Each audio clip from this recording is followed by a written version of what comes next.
የእንግሊዝ ፕሪሚየር ሊግ 16ኛ ሳምንት ጨዋታዎች ከነገ ጀምሮ ይቀጥላሉ። ቅዳሜ፣ እሁድና ሰኞ የሚደረጉ ተጠባቂ ጨዋታዎች አሉ። ጨዋታዎቹን በተመለከተ የሚነሱ የሚጠበቁ ጉዳዮች ይኖራሉ። በዝርዝር እየተመለከትናቸው እንቆያለን። በዛሬ ቆይታችን በዝውውር ጉዳዮች የሚነሱ ሀሳቦች አሉ። ማንቸስተር ዩናይትድ ተከላካይ ለማስፈረም ከኤልቼ ፍላጎት አለው። በጥር የዝውውር መስኮት ማንን የሚመስል ምን አይነት ኳሊቲ ያለው ተጫዋች ነው የሚለው ጉዳይ ይነሳል። ከዛ ውጪ አንድ ታዳጊ ተጫዋች ማንቸስተር ዩናይትድ ማስፈረሙና ኢኳዶራዊ ተጫዋችንም ለማስፈረም ስለመቃረቡ እየተነገሩ ያሉ ጉዳዮች አሉ። በስፋት እንመለከታቸዋለን። ከአርሰናል ጋር በተያያዘ በቅርቡ ስሙ ሲያያዝ የነበረው ከአርሰናል ጋር በተያያዘ ወደ አርሰናልም ሊመጣ ይችላል ሲባል የነበረው የሊሉ አማካኝ በዝውውሩ ጉዳይ ላይ መቼ ዝውውሩ ሊጠናቀቅ ይችላል የሚለውንም ጉዳይ ከለኬፕ ጋር ቆይታ አድርጓል። በስፋት የምንመለከተው ሌላኛው ጉዳያችን ነው። ከቸልሲ ጋር በተያያዘ የሚነሱ ጉዳዮች አሉ። በዝውውር ሀሳቦች በተለይ ደግሞ ከቸልሲ በጥር የዝውውር መስኮት የሚለቅ ወደ ሌላ ፕሪሚየር ሊግ ክለብ የሚቀላቀል ተጫዋች አለ ተብሏል። እንዲሁም ከባርሴሎና አንድ ወጣት ተጫዋችን ለማስፈረም ቸልሲ ፍላጎቱን አሳይቷል። ማንቸስተር ዩናይትድ ትርፍ አስመዝግቧል። ማንቸስተር ሲቲም በዚህ በክረምቱ ካስፈረማቸው ተጫዋቾች በተጨማሪ በጥር የዝውውር መስኮት ሁለት ተጫዋቾች ላይ ትኩረት አድርጓል። በተለይ ፔፕ ጋርዲዮላ ከሪያል ማድሪድ የቻምፒየንስ ሊግ ጨዋታ በኋላ ሀሳቡን ሲሰጥ ነበር በአንድ ተጫዋች ጉዳይ። ይህም ተጫዋች ወደ ማንቸስተር ሲቲ ሊመጣ ይችላል የሚሉ ሀሳቦችን የበለጠ ያጠናከረ ጉዳይ ሆኗል። ከማንቸስተር ዩናይትድ ከቸልሲ ከአርሰናል ጉዳዮችም ወጣ ብለን ሊቨርፑል ላይ የሞሐመድ ሳላ ጉዳይ እንዲሁም ደግሞ በተከላካይ ስፍራ ላይ የሽሎተንበርግ ጉዳይ በስፋት በብዙሃን መገናኞች እየተነሱ ካሉ የዝውውር ሀሳቦች መካከል የሚጠቀስ ነው። የሰርጂዮ ራሞስና የማንቸስተር ዩናይትድ ጉዳይ እውነታው ምን ያክል የተቃረበ ነው የሚለውም ጉዳይ አዳዲስ መረጃዎች ወጥተውበታል። ጤና ይስጥልን የተወደዳችሁ እንዴት ናችሁ? ስፖርታዊ ጉዳዮቻችን ተጀምሯል። በርከት ያሉ ጉዳዮችን የነገርናችሁ እንቆያለን። ዝውውር ላይ በትኩረት እናነሳቸዋለን። የተለያዩ ሀሳቦችን ካነሳናቸው ጉዳዮች ከጠቋቆምናችሁ ጉዳዮች በተጨማሪ ሌሎች አጫጭር መረጃዎችንም ይዘናል። በቻላችሁት በያላችሁበት አብራችሁን ቆዩ። ቻናላችንን ሰብስክራይብ አድርጉ፣ ቤተሰብ ሁኑ። ይህንን ቪዲዮ ላይክ አድርጋችሁ ቤተሰብነታችሁንም አሳዩን። በቀጥታ ወደ ጉዳዮቻችን እናልፋለን። በቅድሚያ የምንመለከታቸው ጉዳዮች መካከል የእንግሊዝ ፕሪሚየር ሊግን እናነሳለን። ከእንግሊዝ ፕሪሚየር ሊግ የ16ኛ ሳምንት ጨዋታዎች አስቀድመው ግን አንድ ሁለት ጉዳዮችን ላንሳ። ከሰሞኑ ከነበሩ የቻምፒየንስ ሊግ ጨዋታዎች ጋር በተያያዘ የሳምንቱ ምርጥ ቡድን እንዲሁም ደግሞ የቻምፒየንስ ሊጉ የዚህ የስድስተኛ የሊግ ፌዝ የቻምፒየንስ ሊግ ጨዋታ ምርጥ ተጫዋችም ተመርጧል። ኖኒ ማድዌኬ በአርሰናል በኩል ምርጥ ብቃቱን ማሳየቱ ይታወቃል። የቻምፒየንስ ሊጉ የሳምንቱ ምርጥ ተጫዋች ተብሎ ተመርጧል። ሁለት ግቦችን አስቆጥሯል። ድንቅ ብቃቱንም ያሳየበት ነበረ ቤልጅየም ላይ ከክለብ ብሩጅ ጋር በተደረገው ጨዋታ። ሌሎችም ተጫዋቾች ምርጥ 11 ውስጥ ገብቷል። ሜሰን ግሪንውድ የማርሴይ ተጫዋች የቀድሞ ማንቸስተር ዩናይትድ ተጫዋች እንዲሁም ደግሞ በኒውካስል ዩናይትድ በኩል አንቶኒ ጎርደን እና ጁሊየስ ኮንዴ ሌሎችም የተካተቱበት ምርጥ 11 ተመልክተናል። ለሁሉም ከቻምፒየንስ ሊግ ጋር በተያያዘ እነዚህ የሚነሱ ጉዳዮች ናቸው። ከሰሞኑ በቻምፒየንስ ሊግም ከነበሩ ጨዋታዎች መካከል አነጋጋሪው ጨዋታ አንቶኒዮ ኮንቴን ከጆዜ ሞሪኒዮ ያገናኘው ጨዋታ ነበረ። ፖርቹጋል ላይ ከተደረገው ጨዋታ በኋላ ሊዝበን ላይ ጨዋታው ከተጠናቀቀ በኋላ ጆዜ ሞሪኒዮ አንድ ቦርሳ ይዘው ታይተው ነበር። በዚህ ጉዳይ ላይ ጋዜጠኛው ጥያቄ አቅርቦላቸው በወቅቱ አነጋጋሪ ምላሽ ሰጥቷል። ቦርሳ ይዛል ጆዜ ለጋዜጠኞች ሊሰጥ ነው ወይ የሚል ጥያቄ ቀረበላቸው። ጆዜ ግን ቦርሳው የኔ ነው የሚል ምላሻቸውን ይገልጻሉ። ከዛ ጋዜጠኛው ይቀጥላሉ። ምን አለው ቦርሳው? ምን ይዟል? በቦርሳውስ ምንድነው ያለበት? የስኮት ማክቶሚናይ ማሊያ ነው። በትናንትናው ዕለት ከናፖሊ ጋር በነበረው ጨዋታ በቤኔፊካና ናፖሊ መካከል የተደረገውን ጨዋታ ከተጠናቀቀ በኋላ ነው ይህንን አስተያየታቸውን የሰጡት። የስኮት ማክቶሚናይ ማሊያ ነው። እኔ ነኝ ለማንቸስተር ዩናይትድ መጀመሪያ እንዲጫወት ያደረኩት። ለሱ ስል ፖል ፖግባን ተቀያሪ ወንበር ላይ አስቀምጬ፣ ስለዚህ በጣም ትንሹ ሊያደርግልኝ የሚችለው ነገር የሱን መለያ መስጠት ነው የሚል አስቂ ምላሽ ሰጥቷል። ለሁሉም ከቻምፒየንስ ሊግ ጋር በተያያዘ እነዚህ ሁለት ጉዳዮች ይነሳሉ። የእንግሊዝ ፕሪሚየር ሊግን ጨዋታዎች እናንሳ። ከቻምፒየንስ ሊግ ወጣ ብለን ፕሪሚየር ሊጉ ከነገ ጀምሮ በሚደረጉ ጨዋታዎች ይቀጥላሉ። ነገ 12 ሰዓት ላይ ቸልሲ ከኤቨርተን፣ ሊቨርፑል ከብራይተን፣ በርንሌይ ከፉላም፣ አርሰናል ከወልቭስ በሚያደርጉት ጨዋታ ይቀጥልና እሁድ ዕለት ደግሞ ክሪስታል ፓላስ በሴለርስት ፓርክ ላይ ማንቸስተር ሲቲን ያስተናግዳል። ፎረስት ከቶትናም የሚደረግ ሌላ ተጠባቂ ጨዋታ ነው። ማንቸስተር ዩናይትድ ደግሞ ከቦርመዝ ጋር በኦልድ ትራፎርድ ሰኞ ምሽት 5 ሰዓት ላይ የሚያደርገው ጨዋታ ይጠበቃል። እነዚህ ጨዋታዎች ላይ ትኩረት አድርገን እናንሳ። የኤንዞ ማሬስካ ቡድን በተለይ ባርሰሎናን ካሸነፈ በኋላ ቸልሲ በደንብ ሸርተት እያለ ያለ ይመስላል። በተከታታይ ጨዋታዎች ላይ ነጥብ እየጣለ ይገኛል። በእርግጥ ከባባድ ጨዋታዎችም ነበሩበት። ለምሳሌ አርሰናልን የገጠመበት ጨዋታ አለ። ባርሰሎናን 3-0 ካሸነፈ በኋላ ከአርሰናል ጋር አቻ፣ በሊድስ ዩናይትድ 3-1 ተሸነፈ፣ ከቦርመዝ ጋር 0-0 በሆነ ውጤት፣ በአታላንታ 2-1 በሆነ ውጤት ወደ ቤርጋሞ ሄዶ የተሸነፈበት ጨዋታ ይጠቀሳል። ለዚህ ይህ ጨዋታ በዚህ ምክንያት ባለፉት ሳምንታት ባስመዘገባቸው ውጤቶች ምክንያት በጣም ወሳኝ የግድ ማሸነፍ ያለበት ጨዋታ ነው። ከኤቨርተን ጋር በስታንፈርድ ብሪጅ የሚያደርገው ጨዋታ በትኩረት እየተጠበቀ ይገኛል። ግምቶቻችሁን አስቀምጡልን። ቸልሲ ከኤቨርተን የሚያደርጉት ጨዋታ፣ ኤቨርተንም የዋዛ የሚባል ቡድን አይደለም። ባለፉት ተከታታይ ጨዋታዎች ላይ ጥሩ ውጤቶችን እያስመዘገበ በሊጉ የደረጃ ሰንጠረዥ ላይ ጥሩ ውጤቶች ካሏቸው ቡድኖች መካከል የሚጠቀስ ነው። በተለይ ደግሞ ቸልሲና ኤቨርተን በመካከላቸው ያለው የነጥብ ልዩነት 1 ብቻ ነው። ቸልሲ ደግሞ ከማንቸስተር ዩናይትድ እኩል 25 ነጥቦችን የያዘው። ስለዚህ ይህንን ጨዋታ ለምሳሌ ኤቨርተን ቢያሸንፍ ደረጃውን ከቸልሲ በላይ ማስቀመጥ ይችላል። ስለዚህ ቸልሲ ወደ ቶፕ 4 ለመመለስም የሚያደርገው ወሳኝ ጨዋታ ነው። ቅዳሜ 12 ሰዓት ላይ ነገ ይደረጋል። ግምቶቻችሁን ላኩልን። ሊቨርፑል ከብራይተን የሚያደርጉትም ጨዋታ፣ በተለይ ደግሞ ሞሐመድ ሳላ በዚህ ጨዋታ ላይ የሊቨርፑል ደጋፊዎችን እሰናበታለሁ፣ ወደ አፍሪካ ዋንጫ መሄዳለሁ፣ ከዛ በኋላ ልመለስ የሚታወቅ ነገር የለም ሲል ነበረ። በዚህ ጉዳይ ላይ የሚጠበቁ ጉዳዮች አሉ። ሊቨርፑል ከብራይተን በሚደረገው ጨዋታ ላይ ሊቨርፑል ማሸነፍ የሚችል ከሆነ በደንብ ደረጃውን ማሻሻል ይችላል። አሁን ብራይተን ከሊቨርፑል በደረጃ ከፍ ብሎ ነው የተቀመጠው። 23 ነጥቦች ያሉት 8ኛ ደረጃ ላይ ይገኛል። ሊቨርፑልም በተመሳሳይ 10ኛ ደረጃ ላይ ይገኝ እንጂ 23 ነጥቦች ነው ያሉት። በማዕከላቸው ግን 4 ንጹህ ግቦች ያሉት። ሊቨርፑል ምንም አይነት የግብ ዕዳም ንጹህ ግብም የለውም። ስለዚህ በሁለቱ ቡድኖች መካከል የሚደረገው ጨዋታ ለሊቨርፑል እንግዲህ ከባለፉት ሳምንታት ከባለፉት ጨዋታዎች የበለጠ ምን ይዞ ሊመጣ ይችላል በሚሉት ጉዳዮች ላይ የሚጠበቅ ነው። በቅርብ ጨዋታዎች ላይ የአርነ ስሎት ቡድን በተለይ ኢንተር ሚላንን ማሸነፋቸው እንደዚህ የቻምፒየንስ ሊግ ትልልቅ ጨዋታዎች ወሳኝነት አላቸው። የቡድኑን መንፈስ ለማነቃቃት ባለፉት 2 ጨዋታዎች ላይ ከኢንተር ሚላን በፊት በፕሪሚየር ሊጉ ላይ 2 ጊዜ ባቻ ውጤት አጠናቋል። ከሰንደርላንድ ጋር በአንፊልድ ሮድ 1-1 የተጠናቀቀው ጨዋታ፣ ከሊድስ ጋር ደግሞ በኤለንድ ሮድ 3-3 የተጠናቀቀው ጨዋታ ይጠቀሳል። ከዛ በፊት ግን 2-0 በሆነ ውጤት ዌስትሃምን በለንደን ስቴዲየም አሸንፎ ነበረ። ስለዚህ ባለፉት 4 ጨዋታዎች ላይ በጣም ጥሩ ውጤት ላይ ያለው የአርነ ስሎት ቡድን ያንን ጥሩ ወጥ የሆነ ብቃት ለማስቀጠል ይህንን ጨዋታ ማሸነፍ ይኖርበታል። ብራይተንም ቀላል የሚባል ቡድን አይደለም። 12 ሰዓት ላይ የሚደረግ ነው። እሁድ ቅዳሜ ባልተጠበቀ ሰዓት ምሽት 5 ሰዓት ላይ አርሰናል ከወልቭስ የፕሪሚየር ሊጉ መሪ አርሰናል የሚያደርገው ጨዋታ ይጠበቃል። ሌሎቹ ቡድኖች ተከታዮቹ አስቶን ቪላ እንዲሁም ማንቸስተር ሲቲ ጨዋታቸውን ከማድረጋቸው በፊት የሚኬል አርቴታ ቡድን መሪነቱን ለማጠናከር በተለይ በዚህ ጨዋታ ላይ ዴክላን ራይስ፣ ጁሪን ቲምበር እንዲሁም ዊሊያም ሳሊባ ወደ ሜዳ ይመለሱበታል ተብሎ የሚጠበቅ አይነት ጨዋታ ነው። በዚህ ጨዋታ ላይ ማሸነፍ ለአርሰናል በጣም ትልቅ ግስጋሴውን ለማጠናከር፣ ሌሎቹ ቡድኖች ደግሞ በተለይ ዌስትሃምን የሚገጥመው አስቶን ቪላ ከሜዳው ውጪ ነው።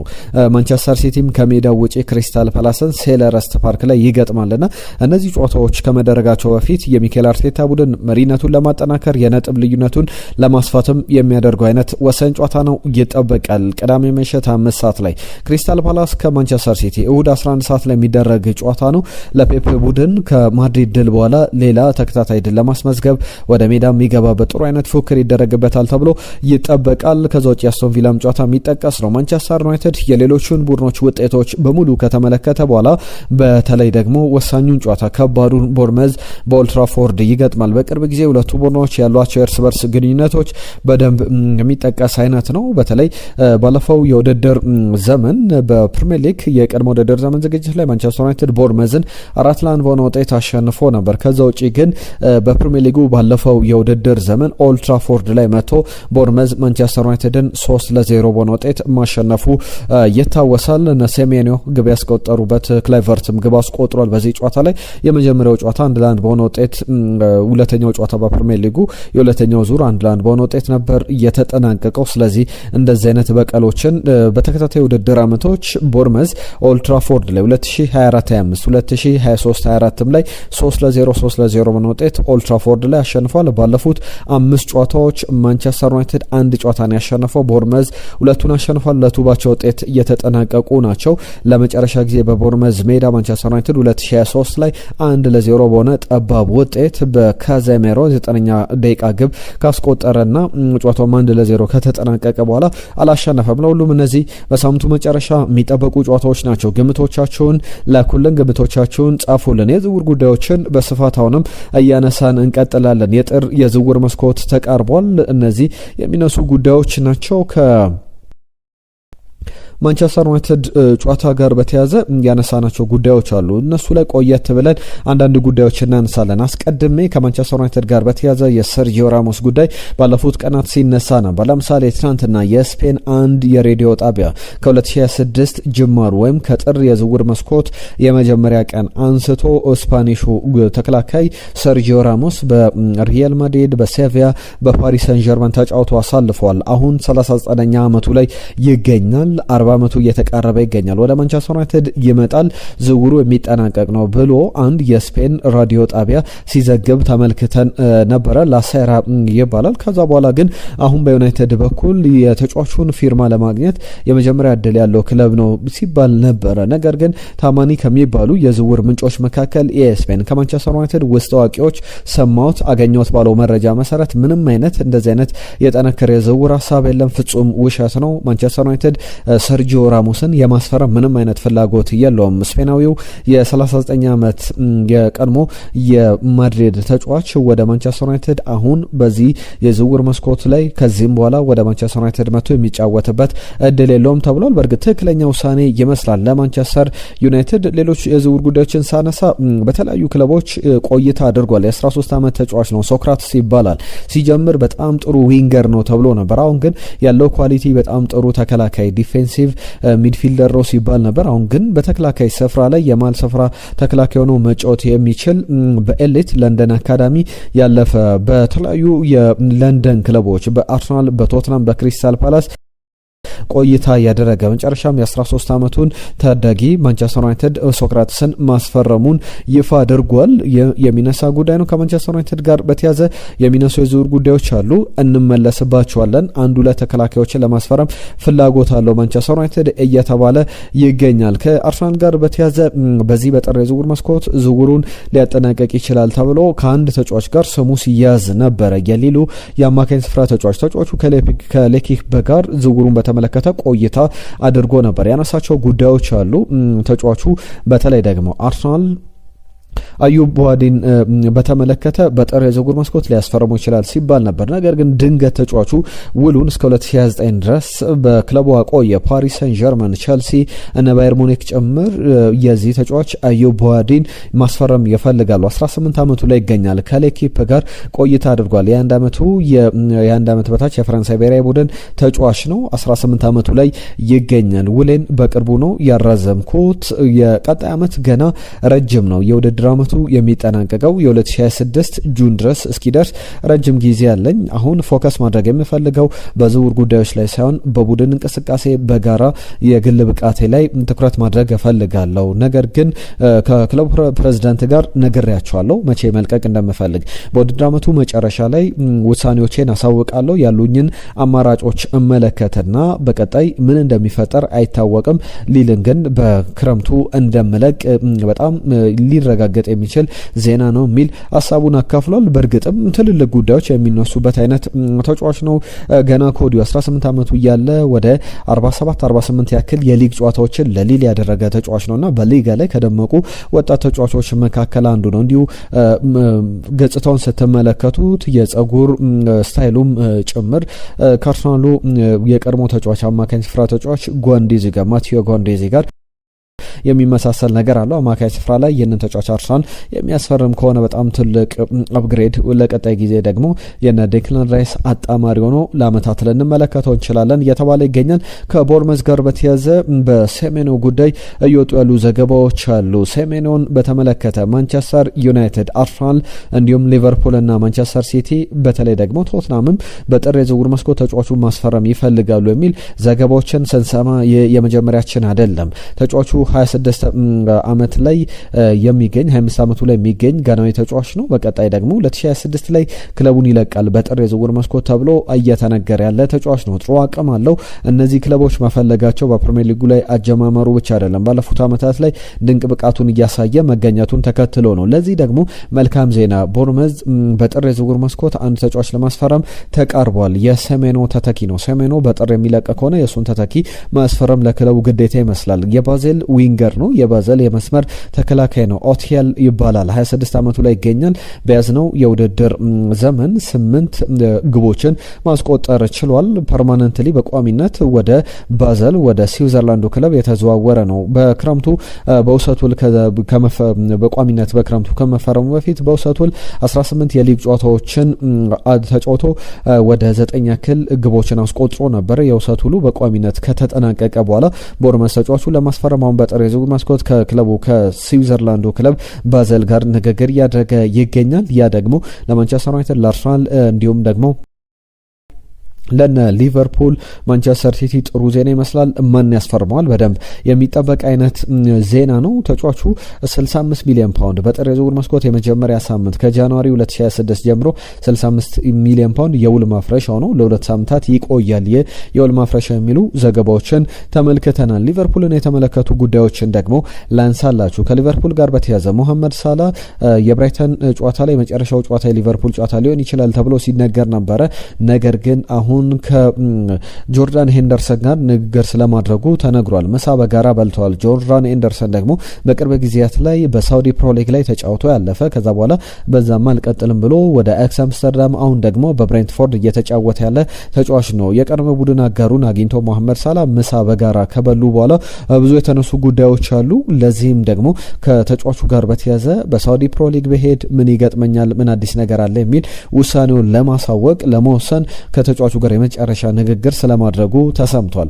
የሳውዲ ፕሮ ሊግ ፍጹም ፍላጎት አላቸው። መሐመድ ሳላ ወደ ሳውዲ መሄድ የሚፈልግ ከሆነ እየተጠበቁ ካሉ ጉዳዮች መካከል የሚጠቀስ ነው። ከኒኮላስ ሽሎተንበርግ ጋር በተያዘ ሽሎተንበርግ በተለይ በቀጣይ ጊዜያት ላይ ወደ ሊቨርፑል ሊመጡ ከሚችሉ ተጫዋቾች መካከል አንዱ ነው። ለዚህ ደግሞ ተጫዋቹ የበለጠ ወደ ሊቨርፑል የሚገፋፋ ዜናዎች ተሰምተዋል። ቢቢሲ ይዞት የወጣው በዘገባ መሰረት በተለይ የ26 አመቱ ፈረንሳይ ተጫዋች ዳዊት አምፔካኖን በተመለከተ ባየርን ውሉን ለማራዘም ንግግር አጠናክሮ ቀጥሏል። በዚህ ምክንያት ባየርን ሲፈልገው የነበረው ኒክ ሽሎተንበርግ ወደ ባየርን የሚሄድበት እድል ይጠባል። ስለዚህ በዚህ ምክንያት ሊቨርፑል ተጫዋቹን በክረምቱ የማስፈረም ትልቅ እድል አለው። 2027 ላይ በውሉ የሚጠናቀቀውን ዳዊት አምፔካኖን ባየር ሙኒክ የሚያስፈርም ከሆነ ውሉን የሚያራዝምለት ከሆነ ሊቨርፑል በነጻ ዝውውር ተጫዋቹን ሊያገኝበት የሚችልበት እድል አለ የሚሉ ዝርዝር ዘገባዎች ወጥቷል። ቸልሲን በተመለከተ እየተነሱ ያሉ ጉዳዮች አሉ። ታይሪክ ጆርጅ በጥር የዝውውር መስኮት ቸልሲን ሊለቁ ከሚችሉ ስሞች መካከል አንዱ ነው ተብሏል። በርከት ያሉ ክለቦች በተለይ በክረምቱ ወደ ጣሊያንም ወደ ሮማም ወደ ባየር ሙኒክም ሊሄድ ይችላል የሚሉ ዘገባዎች ወጥተው ነበረ። ታይሪክ ጆርጅ በጣም ጥሩ አቅም ያለው ተጫዋች፣ በጣም ጥሩ ተስፋ ያለው ወደፊት በቸልሲ እግር ኳስ ክለብ ውስጥ በጣም ተሰጥኦውን ማሳየት የሚችል አይነት ነው። በጥር የዝውውር መስኮት በውሰት ውል ፉላምን፣ ሊድስ ዩናይትድን ወይም ደግሞ ኤቨርተንን ሊቀላቀል ይችላል የሚሉ ዘገባዎች ጠንከር ብለው እየተሰሙ ይገኛሉ። ከቸልሲ ጋር በተያያዘ የ2 አመቱን የባርሰሎና ማርክ ካሳዶን ለማስፈረም ፍላጎት አለው ተብሏል። ይህ ዝውውር ከዚህ በፊት በተደጋጋሚ ሲነሳ ነበር።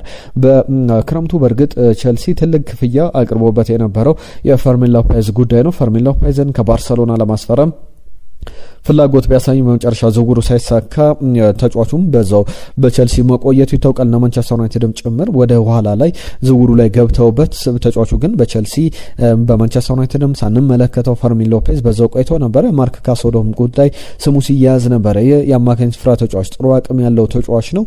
ይህንን ተጫዋች ለማስፈረም በጣም የተቃረበ ስም ይመስላል። ከዚህ በፊት ቸልሲ ከባርሰሎና አንዳንድ ተጫዋቾችን ለማስፈረም ፍላጎት ሲያሳይ ተመልክተናል። ጁሊያስ ኮንዴ እንዲሁም ደግሞ ፍራንኪ ዲዮንግን ለማስፈረም ተከላካዩና የአማካይ ስፍራ ተጫዋቹን ሁለቱን ተጫዋቾች ጁሊየንስ ኮንዴንና ፍራንኪ ዲዮንግን ለማስፈረም ፍላጎት አለው በሚል ብዙ ዘገባዎች ሲወጡ እንደነበረ ይታወቃል። እነዚህ ጉዳዮች አሁንም ጠንከር ብለው ቀርበዋል።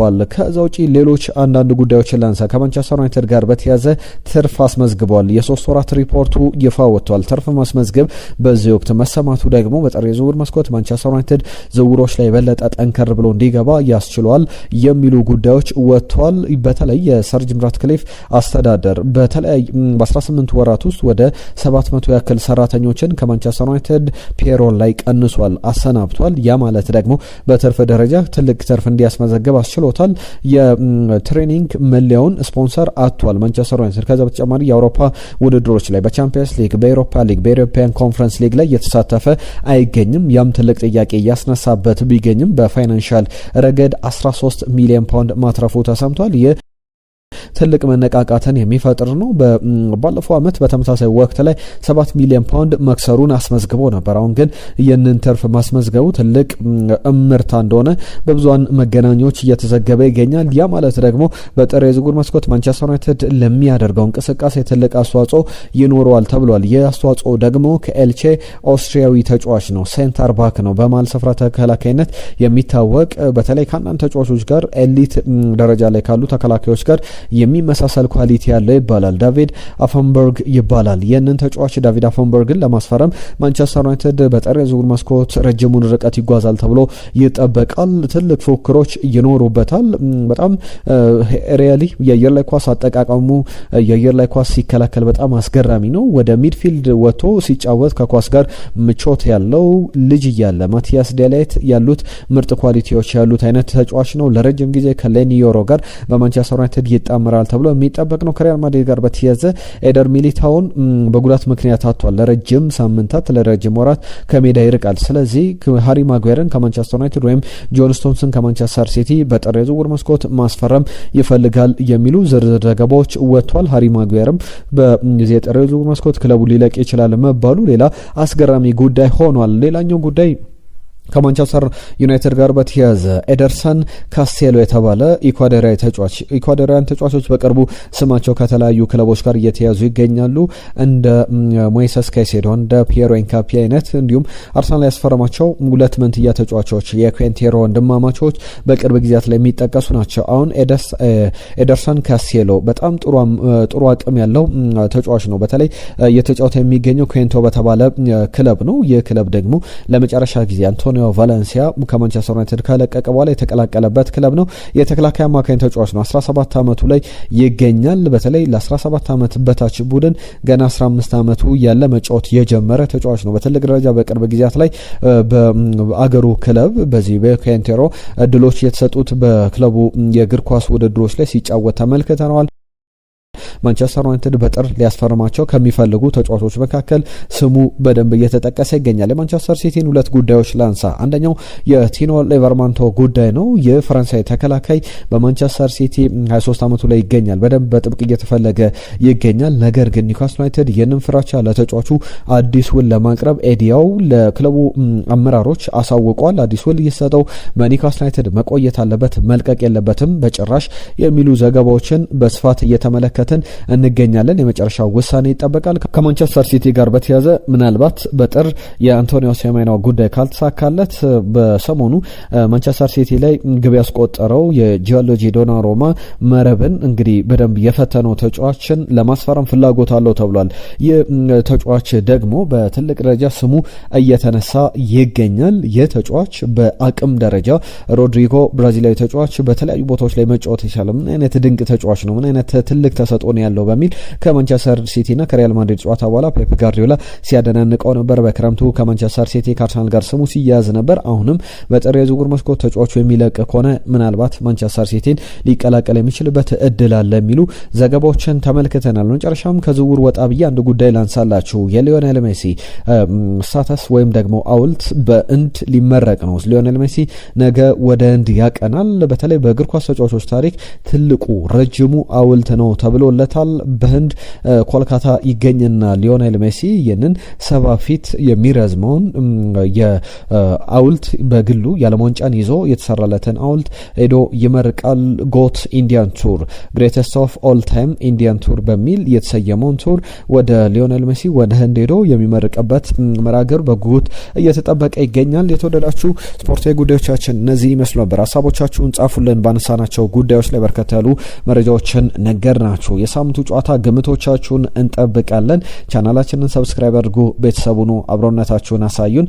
ለዛሬ ግን ጊዜያችሁን ስለተሰጣችሁን አብራችሁን ስለነበራችሁ ከልብ እናመሰግናለን። ጤና ይስጥልን።